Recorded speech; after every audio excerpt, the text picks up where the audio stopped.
अपन channel SCS Mithila के करू subscribe और बेल बटन जरूर दबा दिया ताकि हर खबर सबसे पहले पहुंचा अहां तक। दरभंगा के परिसदन में राष्ट्रीय जनता दल अल्पसंख्यक प्रकोष्ठ के प्रदेश अध्यक्ष डॉक्टर अनवर उर्फ नवाज साहब ने एक प्रेस वार्ता की। इस दौरान उन्होंने मीडिया को बताया कि नीतीश कुमार के 17 वर्ष और तेजस्वी यादव के 17 महीने को आप देख लें, दोनों में काफ़ी अंतर है।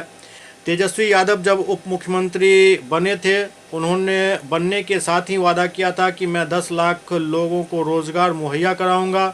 इस वादे पर अमल करते हुए उन्होंने गांधी मैदान में सभा कर बड़ी संख्या में लोगों को रोज़गार उपलब्ध कराने का काम किया। जो काम नीतीश कुमार 17 वर्षों में नहीं कर सके, तेजस्वी यादव ने 17 महीने में करके दिखाया। साथ ही उन्होंने कहा कि 2024 के लोकसभा चुनाव की तैयारी को लेकर संगठन की स्थिति को और धारदार करने के लिए विमर्श के उद्देश्य से दरभंगा जिला का दौरा कर रहे हैं।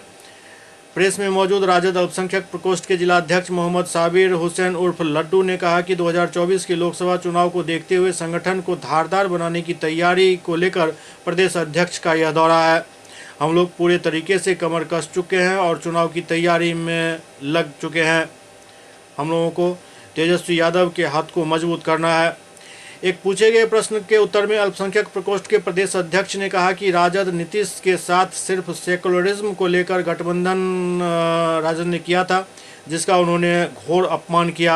आने वाले समय में जनता इसका जवाब जरूर देगी। इस कार्यक्रम में प्रधान महासचिव फुरकान खान, मोहम्मद फैजान, करीम शौकत, बहादुरपुर प्रखंड अध्यक्ष मोहम्मद रहबर, सिंहवाड़ा प्रखंड अध्यक्ष मोहम्मद फिरोज, हयाघाट प्रखंड अध्यक्ष मोहम्मद सद्दाम, केवटी प्रखंड अध्यक्ष मोहम्मद अलकमा, वरिष्ठ कार्यकर्ता मोहम्मद जुबैर सहित दर्जनों कार्यकर्ता मौजूद थे। लेकिन नीतीश कुमार जी की जब जो है पार्टी टूट रही थी, जब वो जो है जदयू समाप्त हो रहा, चाहे मांझी के समय हो या आज भी जो है अपने चीख के कहते थे कि हमारे जो है लोजपा ने भाजपा ने हमारी पार्टी को ख़त्म कर दिया, हम तीसरी नंबर की पार्टी बन गए। असल दर्द नीतीश कुमार को वो तीसरे नंबर का है और इस दर्द के तहत वो जो है वहाँ गए हैं। एक तो CBID के डर से चले गए, दूसरा अपनी पार्टी को बचाने के लिए चले गए कि कहीं वहाँ जाएंगे बार्गेनिंग करेंगे, चुनाव का टाइम है, ज़्यादा से ज़्यादा सीट लेंगे। तो उस बिना पर वो गए हैं। तो उनका मेरी समझ से जनता घबरा गई। एक आम इंसान बच्चा कहता है कह रहे थे पलटू राम है, समझे। हमको लगता है माने ये शब्द प्रचलित हो चुका है, तो अब विश्वास कैसे किया जाएगा इन पर।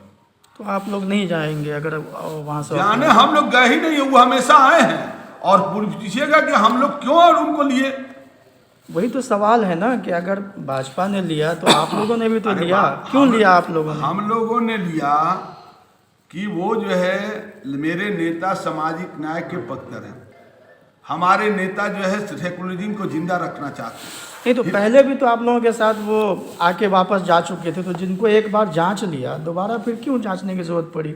आप लोगों को भी सत्ता में आने का कहीं ना कहीं लोभ था, ये तो कहा जा रहा है। नहीं, सत्ता में लोभ नहीं था, महागठबंधन के तमाम लोगों के का दबाव था। जो महागठबंधन के कांग्रेस से लेकर तमाम पार्टियां हमारे साथ गठबंधन में है, उनका था कि एक बार मौका इनको सेकुलरिज्म को बचाने के लिए, हिंदुस्तान की जमहूरियत को बचाने के लिए, हिंदुस्तान की आइन को बचाने के लिए जो गठबंधन में तमाम लोग थे, ममता बनर्जी हो, चाहे कांग्रेस हो, चाहे केजरीवाल जी हो, चाहे अखिलेश जी हो, तमाम लोगों का जो दबाव था। और इसलिए हम लोगों ने ये जो है कम से कम मौका नहीं दिया कि आप अगर उसको लाते तो आज सेकुलरिज्म जिंदा रहता।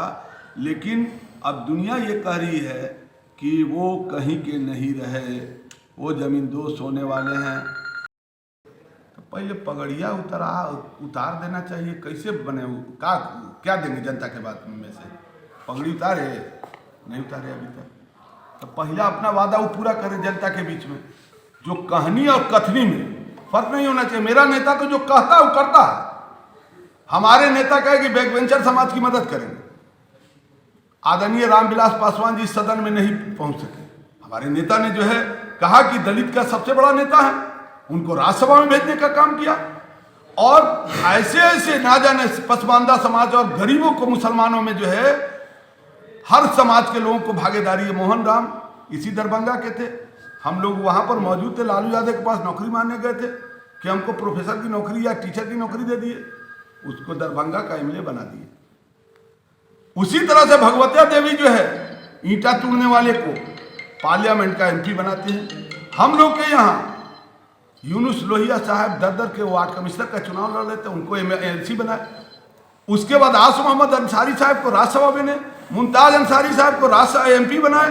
तो हमारे पार्टी का नेता का दिल जो कहा वो किया, इसलिए हम उस मामले पर वादा पर खड़े हैं। और ये लोग वादा पूरा करने वाले नहीं हैं, ये झूठ बोलने वाले लोग हैं। फ्लोर टेस्ट में खेला होगा। फ्लोर टेस्ट में तो अपने आप ही टूट, मेरे नेता कह दिए 2024 में कि जदयू समाप्त हो जाएगी। और यकीन मानिए कि जो है जदयू का कोई आइडियोलॉजी नहीं रह गया, वो सीधी तरह से चकनाचूर हो चुकी है। उसके तमाम लोग जो जीते हैं सोच रहे कल हम एमएलए बनेंगे कि नहीं बनेंगे, हमारी स्थिति क्या रहेगी, कुछ भी हो सकता है। फ्लोर में कोई चाह रहा है क्या कि हम चुनाव में जाएं? नीतीश कुमार तो बार्गेनिंग कर रहे हैं कि हम चुनाव कराएंगे। तब चुनाव कराएंगे तो एमएलए जो है, जो बेचारा 2 साल बचा हुआ, वो जाएगा उनके साथ। कहीं ना कहीं चुनाव में जाने से कतरा रहा कि हम एमएलए बन गया, फिर बनेंगे कि नहीं बनेंगे, तो खेला तो हो ही जाएगा। ये इनका एक जो है जो पिलर है, जो भाजपा है, वो भाजपा का ही पिलर जो है 4 जो है चीजों पर खड़ा है। 2 इंसान इस मुल्क को खरीदता है और 2 बेचता है। अंबानी अडानी खरीदता है और अमित शाह जो है और नरेंद्र मोदी बेचते हैं। उसका नतीजा आपने देखा, रेल बिक गया, रेलवे बिक गया, इतनी बड़ी संस्था, इंश्योरेंस बिक गया, तमाम चीजें बिक रही है, एयरपोर्ट बिक गया। तो उस हालात में ये भी उसी तरह से सारे चीजों पर कांटेक्ट कर रहे थे। लेकिन हिंदुस्तान में पहला ऐसा जो है नेता हुआ भाई तेजस्वी यादव, जिसने डंके की चोट से अपने घोषणा पत्र में कहा कि हम 10 लाख रोजगार देंगे पहली कलम से।